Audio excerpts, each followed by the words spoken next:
ఉందా మీ దగ్గర? అంత పెడతరం ఉందా? ఆలోచన రావట్లేదు అప్పుడప్పుడు నీకు, అసలు ఏంది నేనేం ఎట్లా మారిపోయాను, రావట్లేదా? వస్తుందా రావట్లేదా? మరి ఏం జరిగింది?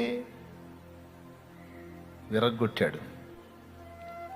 ఏం చేశాడు? విరగ్గొట్టాడు. చాలా వరకు నలగొట్టాడు.